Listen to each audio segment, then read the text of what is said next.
आप देख रहे हैं WLBS न्यूज। चैनल को सब्सक्राइब करना और बेल आइकन को प्रेस करना ना भूलें।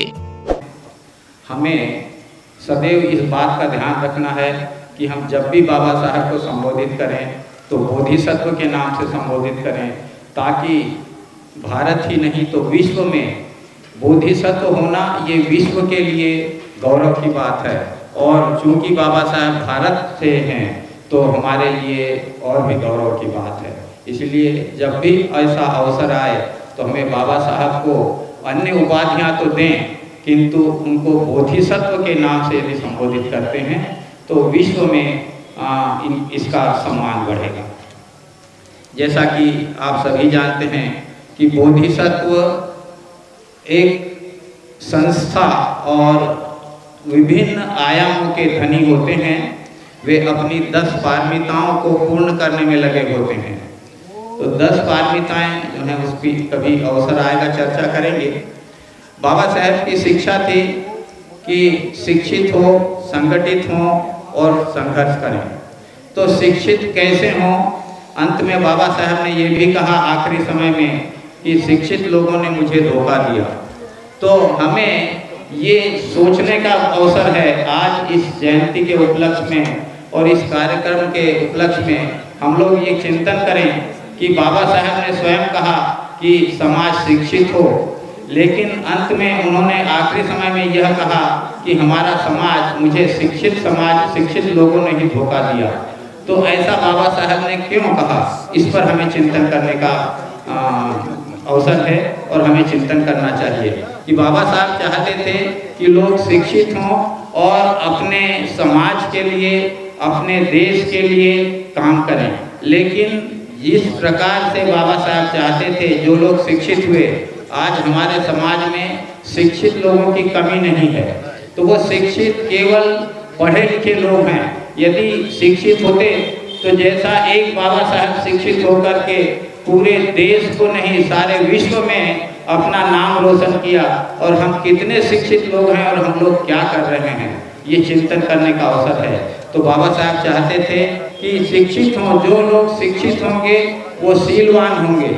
शीलवान होंगे तो वे क्या अच्छा है क्या बुरा है और हमें हमारे परिवार के लिए, अपने लिए और अपने समाज के लिए क्या करना है, इस पर ध्यान देंगे। तो ऐसा न करते हुए आज हमारे समाज के लोग जो भी शिक्षित हुए केवल अपना और अपने परिवार के भरण पोषण में लगे हुए हैं। तो अभी हमारे पास अवसर है, हम बड़े पुण्यशाली हैं कि हमारे साथ भंते विनय रक्षिता जी हैं, जिनकी सोच है। आप स्वयं उच्च शिक्षित हैं, आप ओस्मानिया यूनिवर्सिटी से मैकेनिकल इंजीनियर हैं और आपने श्रीलंका में धम्म की दीक्षा ली। 5 वर्षों तक आप वहाँ पर शिक्षा ग्रहण करने के पश्चात आकर भारत में काम कर रहे हैं। आप इंटरनेशनल बुद्धिस्ट विभिन्न संस्थाओं में काम किया है। आप इंटरनेशनल बुद्धिस्ट काउंसिल संघ के मेंबर भी हैं वर्तमान में, और आपका उद्देश्य है कि बाबा साहब का मिशन कैसे आगे बढ़े। इसमें शिक्षा पर जो जोर दिया था बाबा साहब ने, बाबा साहब जैसी शिक्षा चाहते थे उस पर भंते जी काम कर रहे हैं। और भंते जी का ये जो आलोका ट्रस्ट है वर्तमान में उसके आप अध्यक्ष हैं, आप विपश्यना आचार्य भी हैं।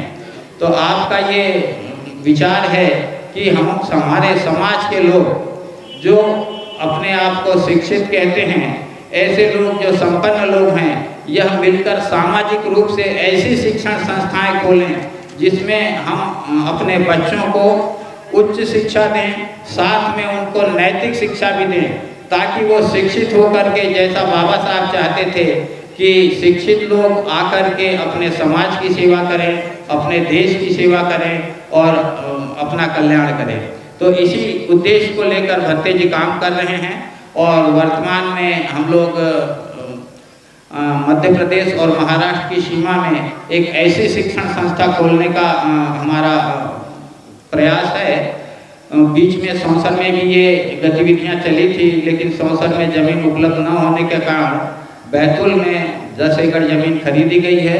उसमें भंते जी का यही सुझाव है कि ऐसे लोग जिनकी समाज में प्रतिष्ठा है, ऐसे हमें लोग मिलें जो समाज के लिए, जिनका 3D पर काम करना है, डिवोशन हो, डेडिकेशन हो, देन डोनेशन हो, और अपने बच्चों को भी उस ऐसी संस्थाओं में प्रवेश कराने का प्रयास करें। तो आज के इस समय में बाबा साहब के इसी संदेश को हम पूरा करने के लिए लगे हुए हैं। आप सभी ने मुझे बुलाया और ये अवसर दिया, मुझे ध्यान से सुना। आप सभी का मंगल हो।